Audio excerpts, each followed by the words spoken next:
다시 한번 그를 싸고 있었던 옛사람이 바람을 보고 머리에서 이론이 작용을 하고 결국은 이전에 예수님과 함께하지 않던 삶 속에서 그냥 단순한 어부였던 베드로로 돌아갔을 때에 물에 빠져들기 시작을 했습니다.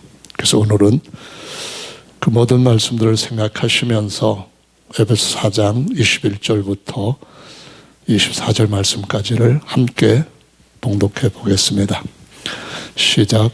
진리가 예수 안에 있는 것 같이 너희가 과연 그에게서 듣고 또한 그 안에서 가르침을 받았을진데 너희는 유혹의 욕심을 따라 썩어져가는 구습을 쫓는 옛사람을 벗어버리고 오직 심령으로 새롭게 되어 하나님을 따라 의와 진리의 거룩함으로 지으심을 받은 새 사람을 입으라. 아멘.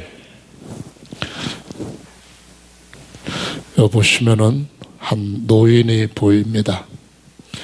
영어 성경에서는 옛사람을 올드맨이라고 번역을 했습니다. 옛날 사람이란 뜻도 있지만은 또 다른 말로 이 단어는 노인이라는 의미로도 사용이 됩니다. 우리 육체에 속한 사람을 따라갈 때는 계속 새로워질 수는 없고 점점 낡아져가고 때로는 병들어가고 결국은 흙으로 돌아가는 삶을 살 수밖에 없고 우리가 본래 돌아가야 할 본향으로 돌아가는 길을 잃어버리고 목적지도 상실하게 된다는 겁니다. 그래서 이 올드맨 또는 노인을 벗어버리자 그런 말씀인데요. 보시면은 이 벗을 때 PPT로 옮겨주시면 좋겠는데요. PDF 파일 말고요. 여기 보면은 참 예쁜 소년이 나와 있죠.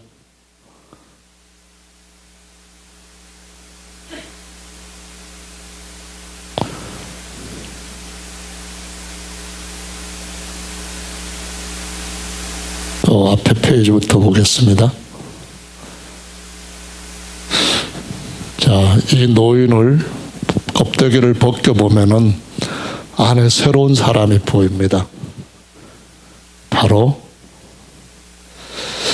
내가 PPT를 엄청 열심히 준비를 했는데 PPT로 하는 것이 필요하기 때문에 했거든요. 그냥 원래는 이 그림은 PDF 파일로 보지 마시고 PPT로 보시면은 이게 쭉 갈라지면서 얼굴이 나옵니다. 그래서 껍질을 벗기는 것에 대해서 중요한 의미를 가지고 있기 때문에 같이 올려놨는데 지금 PPT 아니죠? 그래요?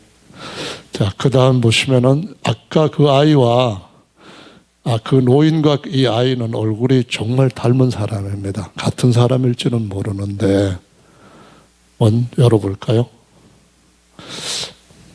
기능이 안 되네요. 자, 그 다음 보겠습니다.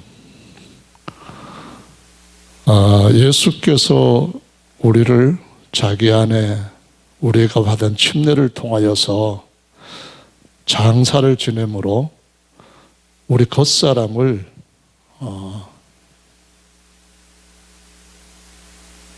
해방을 시켰다고 말씀을 하고 있습니다. 겉사람을 벗어버렸다고 말씀하는데 그럼에도 불구하고 옛사람을 벗으라 하는 의미가 성경적으로 어떤 의미인가 이것을 우리가 아는 것이 중요한 일이겠죠. 다음 또 보겠습니다. 거듭난 성도는 침례로 할례를 받았다고 말씀하고 있는데 손으로 하지 아니한 할례, 그리스도의 할례를 받았는데 육적 몸을 벗는 것이라고 했습니다. 그러니까 육적 몸이란 말은 육체라는 말이거든요. 말씀으로 벗었다 했으니까 벗은 걸로 간주하고 우리는 믿음으로 살아갑니다. 그런데 여전히 오늘 본문 말씀에서는 옛사람을 벗어버리라 라고 말씀을 한단 말이에요. 그럼 옛사람을 벗어버리라고 말씀하신 것은 어떤 의미일까? 다음으로 넘어가 보겠습니다. 우리가 여전한 혼의 옛사람을 벗어야 된다는 것입니다. 우리 속사람은 새로워지고 우리 겉에 있는 육체, 육의 몸은 그리스도 안에서 장사 지냄으로 벗은 것처럼 하나님이 여겨주시지만, 그리고 어느 날 신령한 영광의 부활의 몸을 입힐 것이지만, 우리의 혼은, 우리의 정신, 우리의 마음, 거기서 나온 습관, 이런 것들은 여전히 완전히 벗지 못한 상태로 계속 벗어가는 삶을 산다라는 것이죠. 그래서 여기에 보면은 공동번역 또는 공동번역 개정판에 보시면은 그것은 낡은 인간성을 벗어버리라는 것으로 번역을 하고 있습니다. 낡은 인간성을 벗어버리고 새 사람으로 입으라. 그러니까 마음과 또는 영과 그것을 난 새 사람을 입으라라고 말씀을 합니다. 그래서 이미 벗은 이들도 계속 육적인 혼을 벗어야 된다는 겁니다. 골로새서 3장 말씀에 보면은 너희도 전에 그 가운데 살 때에는 그 가운데서 행하였으나 이제는 너희가 이 모든 것을 벗어버리라. 곧 분과 악의와 회방과 너희 입에 부끄러운 말이라. 너희가 서로 거짓말을 말라. 옛사람과 그 행위를 벗어버리고 새 사람을 입었으니 이는 자기를 창조하신 자의 형상을 쫓아 지식에까지 새롭게 하심을 받은 자니라 라고 말씀합니다. 그래서 우리는 혼적인 것을 통해서 옛날 옛사람 때의 혼, 또 옛사람 때의 정신, 마음, 그리고 거기서 따르는 습관, 이런 것들을 이거 벗어버려야 되겠구나. 이거 새로운 것으로 갈아입어야 되겠구나. 이와 같은 지식을 바로 활용해서 살아가는 그리스도인의 지혜가 있어야 된다는 말씀을 하시고 있습니다. 영적 성장을 하려면 옛사람이 아닌 그리스도의 사람으로 변화를 받으려면 이것이 꼭 필요합니다. 어떻게 해야 내가 운동을 잘하느냐, 내가 어떻게 해야 공부를 잘하느냐, 육체적으로도 알고 훈련하는 것이 유익이 있습니다.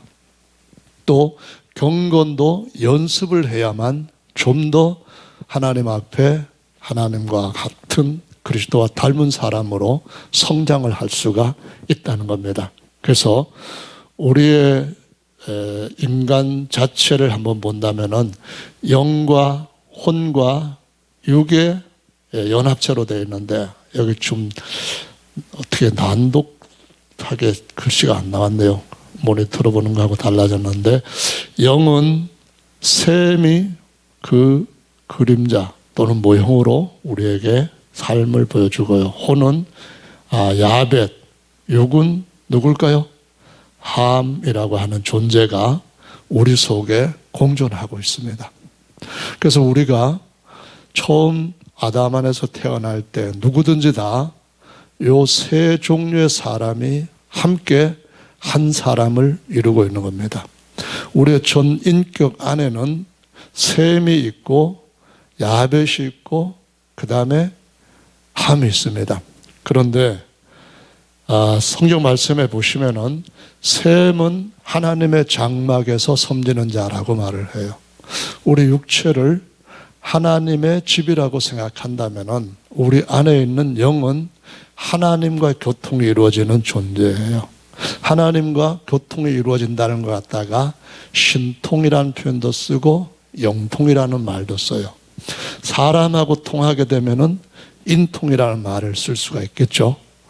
또 돈을 잘 활용을 할 수 있는 능력이 있으면은 물통이라는 말로 표현할 수도 있습니다. 그런데 이 모든 것들이 다 하나님과 통함으로써 따라오는 거예요.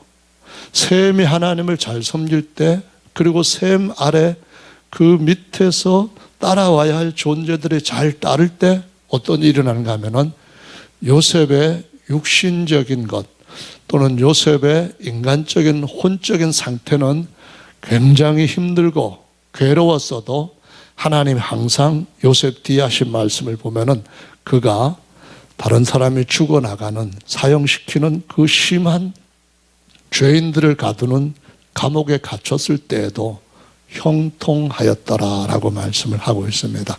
그래서 이 표현을 보시면서 그 다음으로 아담의 후손들의 상태입니다. 여기 보시면 지구본이 이렇게 지구본처럼 이렇게 만들어 놨는데요. 뭐 같습니까? 본으로 보이지는 않죠. 아담의 후손들의 팍팍한 모습입니다. 지금 지구상의 인류는 숫자가 78억을 넘고 있다고 합니다.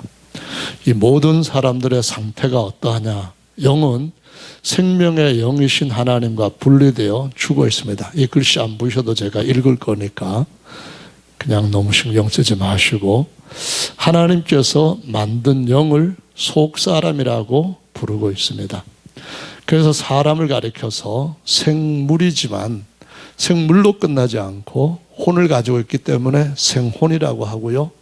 혼만 있는 게 아니라 하나님과 통할 수 있는 영을 가지고 있기 때문에 생령이라고 표현을 합니다. 그래서 사람의 생명은 어디에 있나요? 생물 중에 식물한테는 생명이 물에 의지하고 있어요. 육체, 생혼들의 생명은 피에 있다라고 말씀을 합니다. 그런데 생령의 생명은 더 중요하게 영에 있다라고 말씀하시고, 세상에 있는 모든 소나 양 그리고 염소, 바칠 만한 모든 재물, 그 피를 다 흘려도 생령의 죄 10분의 1도, 한 사람의 10분의 1도 없앨 수 없을 만큼 생명인 존재는 중요한 존재라는 사실을 우리가 잊지 말아야만 됩니다. 이것은 우리가 가져야 할 가장 중요한 영적 지식 정보라고 할 수가 있습니다. 혼은 정신과 마음, 지성과 감성 이런 것들로 의지를 따라 곧 지정의의 그것을 따라서 육신의 생각에서 영의 생각으로 바뀌어 가야 되는 상태에 있습니다. 이것은 아담이 잃어버리고 난 뒤로부터 사람들은 전부 다 하나님의 계획에서부터 역행을 하고 있습니다. 그런데 하나님께서 이 사람들의 생각을 바꾸어 가지고 아까 말씀을 드렸던 것처럼 셈을 앞세우고 야벳을 따르게 하고 혼이 거기에 도구로 쓰여지게 하는 이 삶의 질서를 계속 회복시키고 있고, 마귀라고 하는 말의 의미는 회방자입니다. 사단이라고 하는 말은 하나님을 대적하는 자다, 그런 뜻이고, 하나님의 후사들도 후사들에게도 대항하는 자라는 뜻입니다. 그런데 마귀가 뭘 가장 회방하느냐 하면은 우리 속에 있는 내면의 질서를 항상 회방시킨다는 것을 이해해야 됩니다. 사람의 혼이 육신을 섬기게 되고 육신을 쫓아 살다가 결국은 그 삶이 어떤 삶으로 끝나게 되는가 하면은, 사람은 존귀하나 깨닫지 못하면은 멸망하는 짐승과 같다라는 말씀합니다. 유다서에서도 베드로 후서에서도 이성 없는 짐승과 같이 알지 못하는 것들을 회방하고 멸망을 받는다라고 말씀을 합니다. 우리 주변에 많은 사람들, 특히 여기에 보이는 이 사람들 중에 절대적인 다수가 하나님을 거역하고 자기 속에 세워놓은, 또는 하나님께서 영원히 만들어놓은 창조 질서를 회방하는 것을 더 정당화시키고 있고, 그것이 인간을 정말 위하는 것이라고 착각하고 속고 있습니다. 진짜 인간을 위하는 방법은 하나님의 질서 안으로 들어가서 우리로 하여금 하나님을 머리로 온전히 하나가 되게 하는 이 자리에 영원히 서는 것인 줄로 믿습니다. 그 육체에 대한 것을 보시면은, 여기 보면은 육체는 영과 혼을 담는 그릇과 같다, 또는 다른 말로 하면은 장막집과 같다, 그런 말을 하고요. 혼과 더불어서 겉사람을 이룹니다. 그래서 혼도 지정리를 가지고 있죠. 정신, 마음, 감성, 지성, 그리고 죄로 인하여 늙고 병들어 흙으로 돌아가는데, 육체는 그래서 돌아가셨다라는 말을 모든 사람들이 하고, 아담이란 말은 한자로 적신이라는 말과 똑같은 의미를 가지고 있습니다. 자, 이 그림은 누구의 작품인가요? 로댕의 생각하는 사람, 원래 이름은 시인이라고 합니다. 그런데 이 작품이 독립적인 작품이 아니라는 것을 아는 사람은 많지 않습니다. 파리 시에서 박물관을 건립을 하고 그 앞에다가 조각을 만들어 달라고 로댕한테 부탁을 했을 때에 단테의 신곡에서 이 사람의 생각을, 아이디어를 꺼내가지고 지옥문이라고 하는 하나의 작품을 만들었는데, 그 중에 위에 있는 이 조각이 바로 로댕의 생각하는 사람으로 나중에 독립적으로 사람들한테 등장합니다. 뭘 생각을 하나요? 아담 하와로부터 수많은 사람들이 지옥문에 들어가는 것을 지켜보고 고민하는 모습입니다. 아까 그림에서 보면은 지구상의 수많은 사람들이 어디로 가고 있는가 하는 것을 우리가 이 조각을 보면서 생각을 할 필요가 있는 시기에 살고 있는 줄로 믿습니다. 성도의 영혼육입니다. 성도 영혼육은 하나님께로부터 태어났습니다. 셋째 하늘에서 태어났습니다. 진리로 태어났습니다. 영으로 거듭났습니다. 태어났다는 말은 우리가 경험했다는 거예요. 무슨 경험? 하나님께로부터 나는 것, 셋째 하늘에서 나는 것, 진리로 나는 것은 처음 경험이라는 겁니다. 그러나 영으로 났다고 할 때는 거듭났다라는 표현을 쓰는 이유는, 처음에는 다 육으로 난 것이고, 육으로 난 것은 육이지만은, 육의 아버지가 있지만은 모든 영들의 아버지도 있다고 하는 것이 성경이 우리에게 가르쳐 주신 너무나 놀라운 비밀입니다. 아멘. 그래서 우리 영이 만들어졌던 영으로부터, 하나님께로부터 태어난 영이 되어서 만들어진 영들인 천사들보다도 월등한 신분이 되었고, 그렇게 태어난 아들이면 후사, 곧 그리스도와 함께하는 하나님의 후사가 되었다라는 말씀을 합니다. 혼은, 성도의 혼은 정신과 마음, 지성과 감성, 의지, 모든 것들이 육신의 생각에서 영의 생각으로 점점 변해가야 됩니다. 다시 말하면은 육신에 속한 것들을 갈아입고 새 것으로 계속 갈아입어서 생각하고 원하고 바라고 말하고 하는 모든 것들이 다 새로워져 가야 되는 것이 성도의 영 중에, 혼 중에, 육 중에 일어나고 있는, 실제로 일어나는 일들이어야 된다라는 겁니다. 그냥 생각만 하는 것이 아니라 우리 삶 속에서 진짜 변화가 일어나야 된다라는 말씀입니다. 육은 그리스도 안에 장사에 지낸 상태이고, 죄의 육체를 벗은 것처럼 여기고, 성전과 그다음에 의의 병기로 사용해야 된다라고 성경에서 말씀을 하고 있습니다. 이 그림은 우리가 노아의 세 아들을 통해서 영과 혼과 육이라고 하는 세 가지의 구성 요소로 한 사람의 전체를 이루고 있다는 것을 그림으로 볼 수 있는 반면에, 아브라함 그의 아들을 통해서, 여기 누구냐 하면은 13살 더 많은 이삭입니다. 이것은 진짜 이삭이고 이것은 가짜 이삭입니다. 사람들은 장자 하면은 이스마엘이다, 그래서 후사다, 그래서 기쁨이다, 이렇게 이삭이라고 주장을 하지만은, 하나님은 영으로 난 자, 곧 약속으로 난 자를 비록 얻어맞기도 하고 발에 채이기도 하고 그래도 이 이삭이라고 하는 진짜 아들을 사랑하시고 아브라함이 이삭한테 모든 걸 물려주시고 반면에 이스마엘은 쫓아냈던 것처럼 하나님은 자신의 모든 것을 이삭으로 살아가는 성도들한테 물려주시고 육신으로는 하나님 아버지 집에, 하늘 아버지 집에 절대로 들어갈 수 없다는 것을 보여주시고 있는 것입니다. 아멘.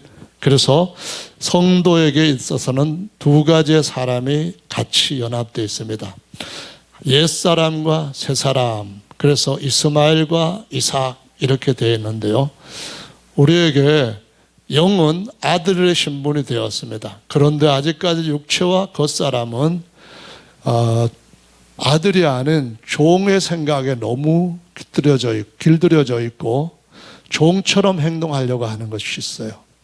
물질적인 것에 너무 치우쳐가지고 영적인 것에 대해서 소경이 되어버린 상태에 있는 것이 너무 많아요. 그래서 영으로 난 자와 육으로 난 자, 이 두 가지를 보여주고 있습니다. 하늘에서 난 자와 땅에서 난 자, 이걸 이게 보여주고 있습니다. 우리가 만약 육신대로 산다면은 지금 이스마엘한테 또는 겉사람한테 엄청나게 박해를 받고 있는 것과 같다라는 말씀이에요. 그러니까 이렇게 살면은 결국은 아버지 집에서 쫓겨날 수밖에 없게 된다는 거죠. 다음으로 보시면은 이제 이거는 에서와 야곱을 가지고 한 사람 안에 먼저 난 사람과 나중 난 사람, 다시 말해서 속사람과 겉사람이라고 하는 요 두 가지의 특별한 모습을 보여주고 있습니다. 에서는 힘이 셉니다. 여기 보시면은 먼저 난 자로서 발뚝도 근육이 아주 단단하고 얼굴 모습도 용사 같습니다. 근데 야곱은 선비 같아요. 죽 한 그릇 가지고 지금 거래를 하는 모습과도 같은 것인데요. 우리가 육신대로 살면은 어떻게 될까요? 히브리서는 말씀하기를 죽 한 그릇에 제사장권, 왕권을 다 팔아먹는 망령된 에서와 같은 자가 된다라고 가르쳐 주시고 있습니다. 예전에 이런 사건이 역사로 있었고 그 결말이 확실히 우리한테 알려진 것처럼 우리의 지금 살아가고 있는 현실 속에서 이 일들이 생각 속에만 있는 것이 아니라 우리 속에 현실로 진행되고 있다는 것을 알아야만 됩니다. 아멘. 그 다음에 말씀을 보시면은요, 성도의 영혼육의 상태, 에베소서 5장 14절인데 읽어보겠습니다. 그러므로 이르시기를 잠자는 자여 깨어서 죽은 자들 가운데서 일어나라. 그리스도께서 내게 비추시리라 하셨느니라. 여기에 잠자는 자는 누군가요? 죽은 사람이 아니고 살아있는데 활동을 못하고 있는 거죠. 죽은 사람은 잠자는 자와는 다른 겁니다. 여러분, 예수님이 잠자는 사람 깨우는 것은 기적이 아닙니다. 저와 여러분들도 잠자는 사람 다 깨울 수 있어요. 아무리 깊이 잠들었어도 그냥 냉수 한 바가지만 갖다 얼굴에 부어버리면은 다 깨어납니다. 그런데 죽은 자는 불덩이를 갖다 올려놓아도 안 깨어납니다.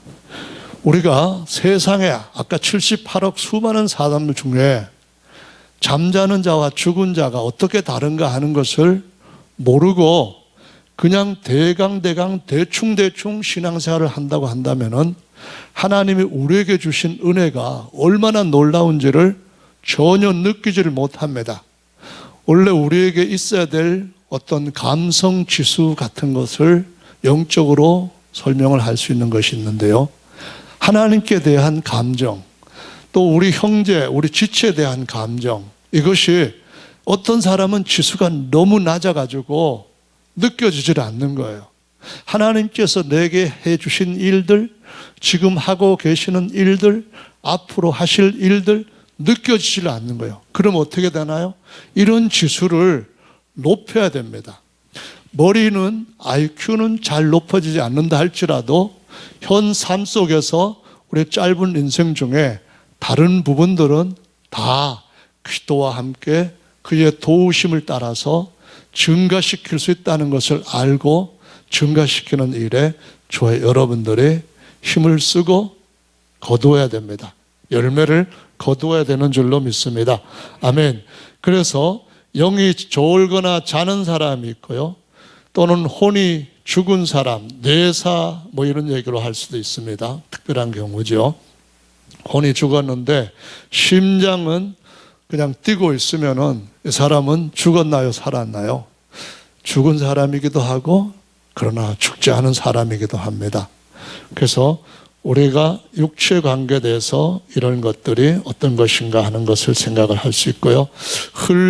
몸으로는 흙으로 음부나 하늘로 돌아가는 사람. 여기 흙으로, 이 말은 다시 말하면은 육에 관한 그런 것인데요. 돌아간 사람도 있고 또 돌아갔다 해도 그들이 영이 죽었을 때에 죽어버렸다. 그 말이 아니고 몸을 벗어버리고 영이 의인으로 하나님이 낳으신 아들로 아버지 집으로 돌아갔다. 그래서 언젠가는 맏아들이 함께 데리고 오실 거다.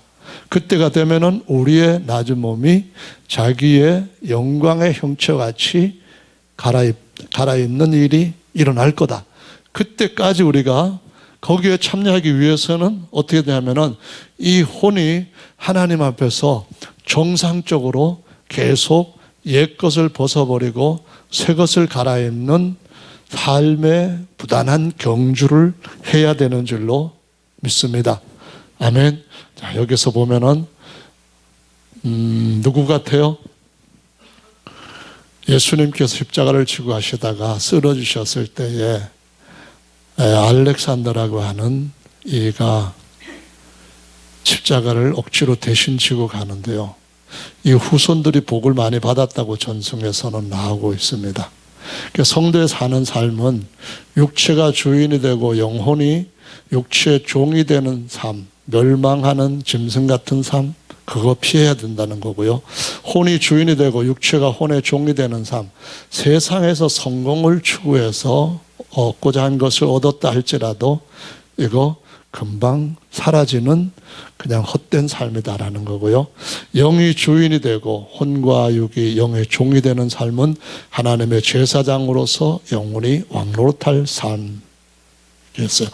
그래서 이걸 다른 말로 표현하면은 자기를 부인하게, 자아를 깨뜨리게, 자신을 내려놓기, 비우기 뭐 이런 것이 나오는데, 우리 이근홍 집사님이 주신 글씨체가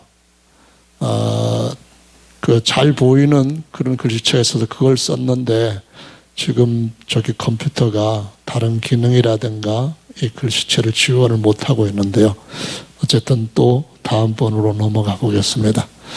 혼이 육체를 극복한 사람 중에 대표적인 사람이라 할 수 있는 사람이 누군가 하면은요, 아베베 비킬라라고 하는 사람이에요. 여러분 누군지 아시나요? 여기 보면 그림이 있습니다. 사람 흐리게 한 그림인데요. 여기 보시면은 맨발로 달리기를 합니다. 누군지 생각나시나요? 1960년에 로마 올림픽 때에 맨발로 세계 신기록을 세우면서 전혀 사람들이 생각지도 못했는데 마의 20분대를 깨어버리고 무려 4분, 5분 정도 되는 시간을 깨버리고 16초의 신기록으로 아프리카 흑인 사상 최초로 올림픽 금메달을 딴 사람입니다. 맨발의 아베베입니다. 제가 어렸을 때는 아베베에 대한 말을 많이 들었습니다. 이 사람 본래 친위대 왕을 호위하던 친위대 병사였는데 올림픽에 출전하는 선수가 몸풀기 위해서 축구를 하다가 무릎을 다치는 바람에 어쩔 수 없이 대신해서 그 전에 군인 그 장거리 경주에서 우승을 했던 경험이 있고 하니까 아베베가 출전을 하는데요. 아프리카에 전적으로 지원을 했던 아디다스에서 신발을 주기로 했는데 나중에 나와가지고 갑자기 등장한 그에게 맞는 신발이 하나도 없어가지고 결국은 맨발로 뛰었는데요. 당시에는 도로가 깨끗한 도로가 전혀 아니었습니다. 1960년대는 달리기 할 때 돌 조각들이 엄청나게 많은 그런 길을 42.195km 중에서 대부분이 험악한 길을 맨발로 뛰어가지고 그것도 15분 16초의 기록으로 들어왔습니다. 다들 놀라서 자빠졌을 정도였습니다. 여기 보면은 막 군중들이 난리를 치고 있는데 그 난리는 이 사람들 보고 있는 사람들뿐만 아니고 그 이전에 2번 에티오피아를 무솔리니 이탈리아가 침공을 해서 독가스까지 막 뿌리면서 그들을 정복을 하고 6년 동안 엄청난 탄압 정치를 했습니다. 우리나라 30년 일본한테 당했던 것처럼. 그런데 이 아베베가 그런 국가적 환경 가운데 있는데도 로마 중심에서 일어난 개선문에 제일 먼저 이렇게 뛰어들어오니까 온 세계가 뭐라고 말하는가 하면은 로마가 에티오피아를 정복하기 위해서는 로마의 군대를 다 동원할 필요가 있었지만 에티오피아가 로마를 정복하는 데는 단 한 명의 군인으로 좋겠다. 이러한 논평을 낼 정도로까지 엄청나게 그 나라의 그 영웅으로 떠오르게 됩니다. 그래서 황제가 그를 맞이할 때에 뭘 줬는가 하면은 왕을 상징하는 반지를 그의 손에 끼워주고 자기의 왕관을 아베베 비킬라한테 씌워줄 정도로 그렇게까지 환영을 했습니다. 나는 아무것도 못하는데 너는 전 세계에다가 우리나라의 자긍심을 올려놓았다. 그런 말을 하면서 근데 이 4년 뒤에 또 어떤 일이 일어난가 하면은 운동을 연습하다가 이때는 이제 신발을 신었는데요. 40일 정도 남겨두고 갑자기 아파가지고 맹장 수술을 하게 되었어요. 맹장 수술을 했기 때문에 출전이 사실상은 불가능한 사람이었어요. 이때는 도쿄올림픽이었는데 근데 이 도쿄올림픽에 그 아베베 비킬라가 출전을 한 거예요. 출전을 해가지고 또다시 세계 신기록을 세우면서 우승을 한 겁니다. 그렇게 되니까 이 도쿄에서 에티오피아 국기를 준비를 전혀 하지 않았는데도 안 했기 때문에 에티오피아 국가를 연주할 준비가 안 돼 있다 보니까 일본 국가를 연주하는 해프닝까지 일어났습니다. 이렇게 해가지고 어떤 일이 났는가 하면은 이 아베베는 왕이 특별히 특진을 막 시켜가지고 중위로까지 단숨에 올라가고 왕이 제일 좋은 차까지 그냥 하사품으로 주고 난리가 났습니다. 그런데 세 번째로 68년에 3연승을 할 수 있는 그러한 능력을 갖고 있었는데 멕시코 올림픽에 출전을 했는데 17km를 달리고 나서 주저앉았습니다. 사람들이 다 놀랐죠. 알고 보니까 다리뼈가 부러졌기 때문에 더 못 뛴다는 거였어요. 근데 그때에 자기 후배였던 마모 웰데라고 하는 사람이 여유있게 금메달을 땀으로써 에티오피아는 역사상 처음으로 3번을 연이어서 마라톤 우승을 하는 결과를 만들어냈습니다. 그렇게 되니까 이제 사람들이 놀라가지고 왜 중간에 뛰다가 말았냐면 했는데 보니까 뭐라 했냐면은 이미 몇 주 전에 왼쪽 다리뼈가 부러진 상태였는데 자기는 우승을 할 수 없지만은 우리 같은 동료는 우승을 시켜야 되겠다 해가지고 뭘 했는가 하면은 여기서 보면은 페이스메이커라고 해가지고 얼마만큼을 다른 선수들이 자기를 견제하기 위해 쫓아오게 만드는 거예요. 그러니까 뒤에서 웰더는 그냥 슬슬 힘을 안 쓰면서 따라간 거. 그러다 보니까 결국 아베베가 17km에서 주저앉을 때 다른 선수들도 전부 다 퍼지게 되는 상태가 됐고 이 웰데 이 사람이 딱 시상식 그 우승 자리에 딱 올라가서 하는 말이 나는 우승하는 것이 전적으로 아베베 덕분에 된 것이다 해가지고 또 한 번 이 아베베 비킬라가 얼마나 대단한 정신적인 육체를 극복하는 데 초인적인 사람인가 하는 것을 보여줍니다. 근데 그 다음에 보면은 36살에, 아니 그게 아니고 그 다음에 보면은 다음 페이지로 넘어가겠습니다. 여기 보면은 12번의 올림픽 우승을, 올림픽이 아니라 올림픽 세계대회 우승을 할 정도로까지 대단한 사람인데요.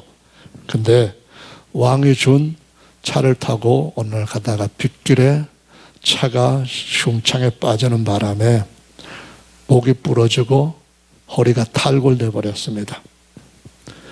그래서 결국은 주저앉을 줄 알았는데 그 해에 양궁 연습을 그대로 합니다. 재활훈련을 하면서 내 하체는 마비가 됐어도 내 두 팔은 여전히 움직일 수 있다 해가지고 같은 해에 영국에서 일어났던 양궁대회에 나가서 9위를 하게 됩니다. 그렇게 되니까 영국 여왕이 정말 대단한 사람이다 해가지고 직접 만나가지고 치하를 하고 난리가 났습니다. 그 다음 해에 25km 휠체어 눈썰매에 대해서 금메달, 양궁과 탁구에서도 금메달을 따내고 하는 말이, 나는 하체는 내 마음대로 움직이지 못하지만 내 팔이 건강한 한 계속 나는 내가 가야 할 길을 달린다, 이 말을 했습니다.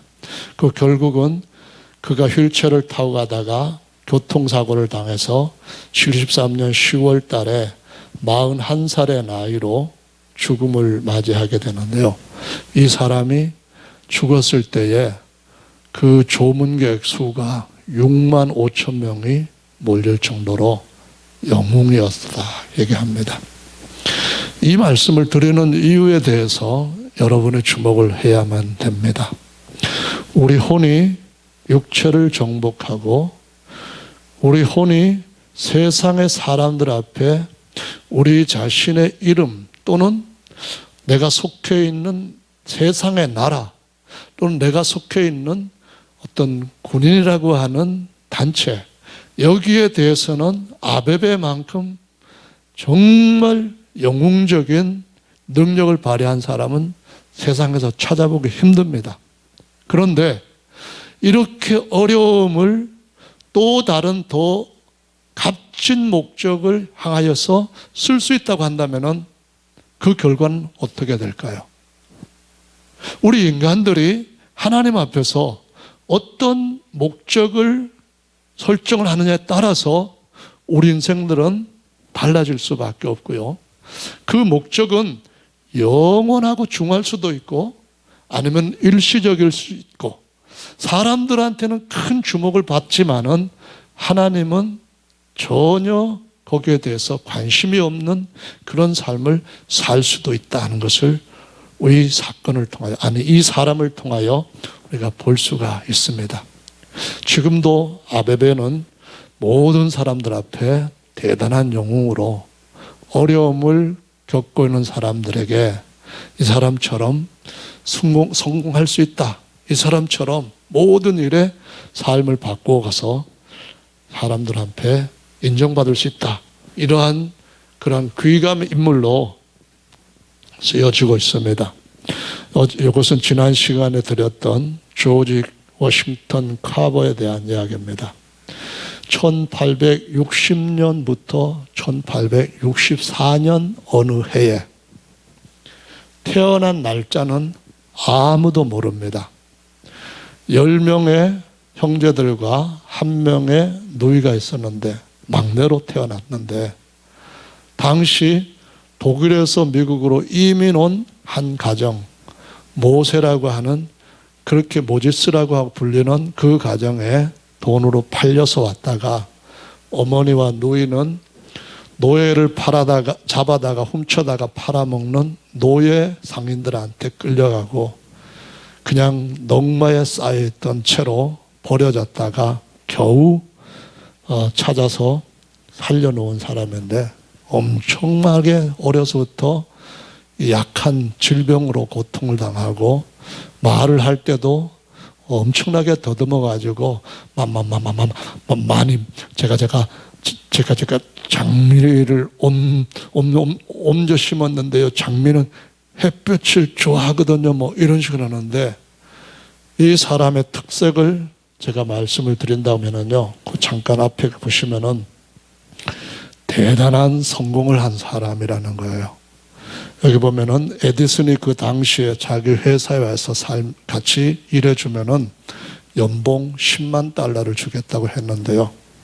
흑인들을 위해서, 흑인 학교에서 처음에 갔을 때 나는 돈도 줄 수도 없고 명료도 줄 수 없고 자기는 다 당신은 가지고 있으니까 사람들을 위해서 봉사할 마음이 있다면은 우리 학교로 와 주시오. 그 학장의 그러한 편지를 받고 곧바로 이 에디슨의 이런 거절 같은 것들도 딱 뿌리치고 학교를 택하게 됩니다.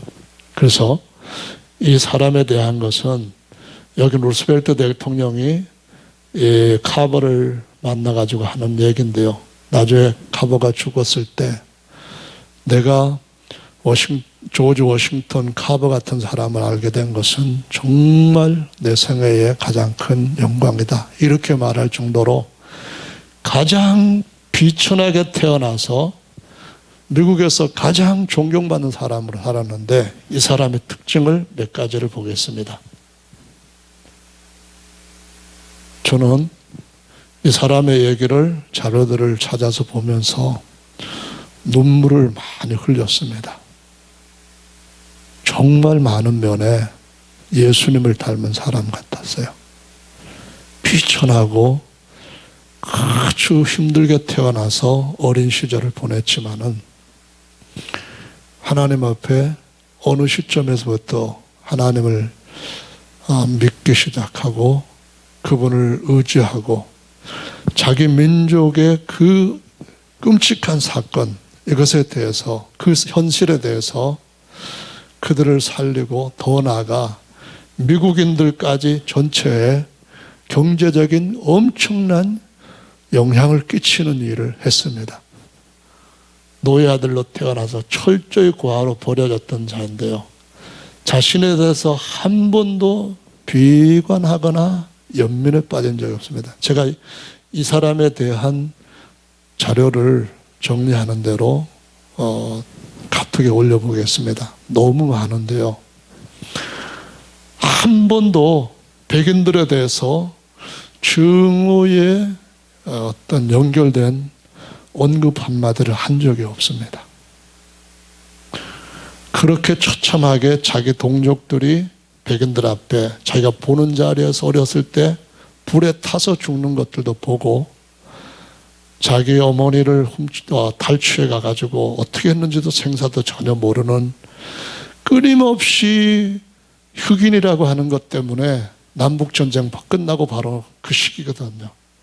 그 엄청난 인종차별의 박해를 받았는데도 불구하고 사람 자체를 사랑하고 너희 속에 참된 거 있다면은 논쟁하지 말라. 내가 있다는 것을 보여주라. 그들에게 유익이 생기게 하는 것이 너를 가장 강하게 해주는 진정한 사람들을 설득하는 능력이다. 이런 말들을 하면서 자기 동족을 위해서 평생을 희생한 사람입니다. 꽃을 사랑하고 자연을 사랑하고 만능이었어요.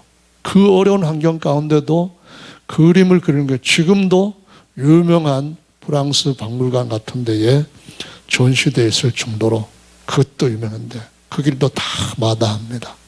오직 땅콩을 가지고 남부의 대부분의 그 백인들이 흑인들을 종으로 노예로 부리면서 100년 이상을 거의 200년 가까이 목화 가지고 생활을 해왔는데 목화가 땅의 질소 성분을 다 빨아들였기 때문에 계속 황폐해지고 노예들의 삶은 점점 더 악해져 가고 그랬을 때에 하나씩 땅콩을 심으면은 질이 다시 돌아옵니다 해가지고 부로 바꾸고 그것을 땅콩을 어떻게 활용하는지 300개 이상의 참 기발한 이 모든 새로운 발명들을 하나님 앞에서 기도하면서 찾아낸 사람인데요. 근데 철저히 겸손한 사람이고 이게 가장 눈물 나는 일이었습니다.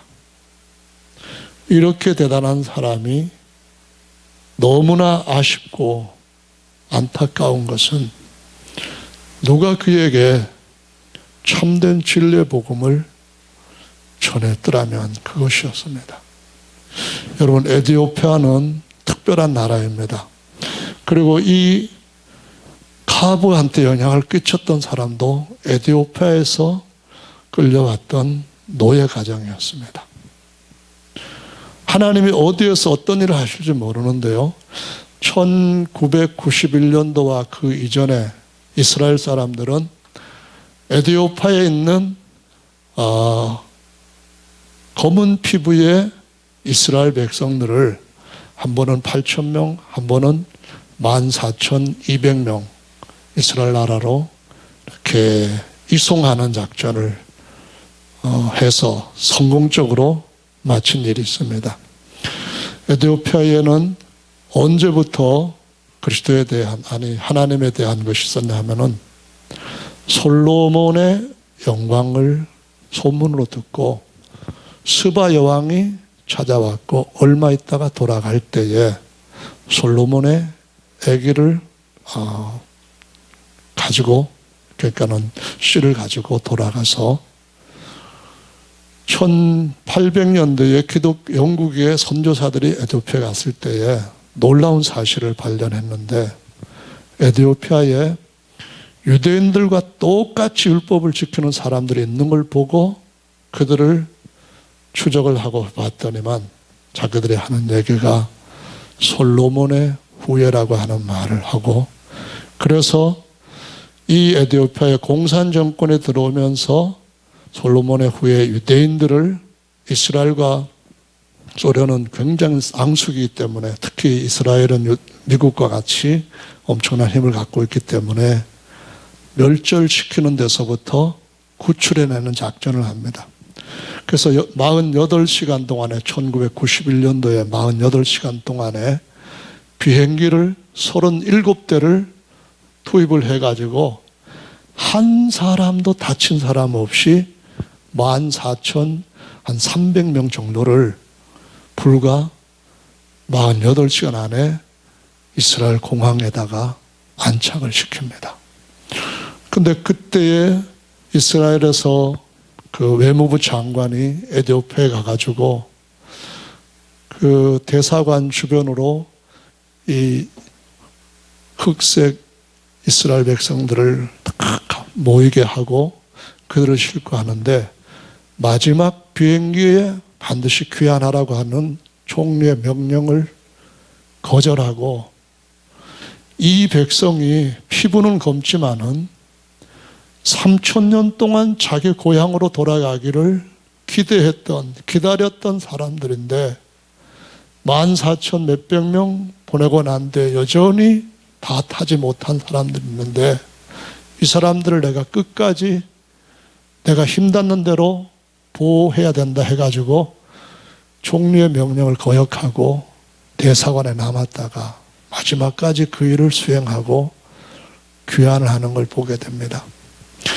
그때 이스라엘 나라는 에티오피아에다가 엄청나게 많은 몸값을 기부하기로 하고 에티오피아에서 이스라엘 사람들을 구출하게 되는데요. 그 돈을 딱 3일 만에 미국에 있는 유대인들이 전부 다 기부를 해가지고 그대로 어떤 어려움도 지체함도 없이 성공시키는 걸 볼 수 있게 됩니다. 오랜 세월 동안 고향으로 돌아가겠다고 하는 그거, 몸값을 지불하는데 그 동족들이 했던 그거, 마지막 한 사람까지라도 잘 보호해서 안전하게 본국으로 돌아가도록, 진짜 자기들의 나라로 돌아가도록 하기 위해서 했던 외무부 장관의 처신, 이런 걸 보면서 정말 우리가 예수님의 백성으로서 카브 같은 사람을 구출해낼 수 있는 일이 누구가 할 수 있는 건가? 죄와 영원한 형벌에서부터 구출해내는 그 일, 아니 그냥 인종차별에서부터 구출하는 것 이상으로 죄인으로부터 하나님의 아들로 구출해내는 그 일을 누가 할 수 있는가? 그 일의 귀중함은 얼마나 대단한 것인가? 그걸 위해서 우리는 스스로 신들로스처럼 몸값을 얼마만큼 우리의 삶 속에서 지불할 수 있는가? 이런 걸 생각할 때 조금 전까지도 계속 눈물이 났습니다. 에티오피아는 특별한 나라라고 말씀드리는 이유는 하나님의 손길은 어디에서 계속 움직이고 있는지 우리가 알지 못하기 때문인데요. 사도행전 8장에 보면은 에티오피아의 내시가 빌립한테 복음을 들고 갑니다. 2000년대에 들어와 가지고는 에티오피아의 UPC가 굉장히 많이 성장을 했는데 그 중에 그 사람들 디바인 플래시라고 하는 이런 교리 때문에 UPC에서부터 축출되는 그런 일이 일어났는데, 그 디바인 플래시라고 하는 것이 예수께서 마리아의 몸에서부터 살과 피를 받은 것이 아니다고 부정하는 그 성경적인 것 때문에 그랬다고 한다면은 정말 하나님은 또 한 번 에티오피아에서 또 다른 일들을 준비하고 계시는 것은 아닌가라는 생각을 합니다. 여러분, 아베베 비킬라라고 하는 이름의 뜻은 꽃을 피우다라는 그 에티오피아의 말의 의미를 가지고 지어진 거라고 합니다. 우리는 어디에선가 꽃을 피우게 될 것입니다. 하나님이 함께 하심으로 그 꽃을 피우게 될 것인데, 그 일에 저와 여러분들이 쓰여질 수 있는 시기에 살고 있고, 쓰여지기 위해서는 우리는 진짜 성경 안에 있는 그 위인들에 대한 모습들을 보아야만 된다는 겁니다. 세상에서 어떤 세상의 목적에 성공하고 사람들의 육체를 위해서 좋게 줬던 그것 이상으로 그것을 시작으로 해서 더 완전한 데까지 나갈 수 있도록 하는 그 마침표, 종결자로서의 일을 저와 여러분들이 해야 될 시대적 사명 또는 시대적인 어떤 정신을 가지고 살아가는, 이것으로 변화되는 그런 은혜가 있어야 되겠다라는 말씀을 드리려고 했습니다. 그런데 여러분, 우리는 정말 우리가 할 수 있는 일 이상의 주님이 하실 수 있는 일이 있다는 것을 믿고 우리 자신을 계속 새롭게 벗어가면, 새로운 것을 입고 가면 좋겠습니다. 이스라엘 백성들이 에티오피아에서 14,000 몇백 명을 수송을 할 때에 한 비행기에 얼마나 많은 사람을 태웠는가 하면은 좌석 다 떼어내고 그 안에 1222명을 태웠다고 합니다. 눈물겨운 거예요. 그 중에 애들을 태우기 위해 가지고 33명이 어머니 치마 속에 숨어서 비행기를 탔대요. 그 비행기 속에서 2명의 신생아들이 태어났대요. 1222명을 한 비행기에서 태워가지고 기네스북의 비행기에 이렇게 많은 사람들이 탑승했던 것은 지금까지 없었다. 이런 식으로 그들의 열정에 대해서, 그들의 간절함에 대해서 밝히고 있는데요.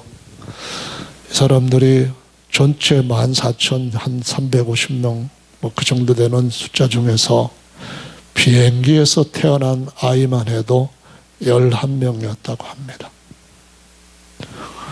우리가 한 사람이 육체로 태어나는 것이 그렇게 성스럽고 복된 일이라고 하는 것을 본다면, 느낀다면, 하나님께서 하나님의 아들로 다시 태어나게 하는 이 일을 우리를 통하여서 하실 때에 그 일이 얼마나 놀랍고 귀한 기적인가 하는 것을 이 큐를 통하여서 느끼는 저와 여러분들 되시기를 바랍니다. 우리에게 그 일을 행하신 그분에 대한 은혜를 다시 한번 더 감사하고 더 뜨겁게 주님을 찬양하고 그분 앞에 우리의 사랑도 보여드릴 수 있는 그런 삶이 되기를 원합니다. 원래 오후에도 이어갈 것이기 때문에 오전은 이것으로 일단 마무리를 하고 함께 기도하는 시간 잠시 동안 갖도록 하겠습니다.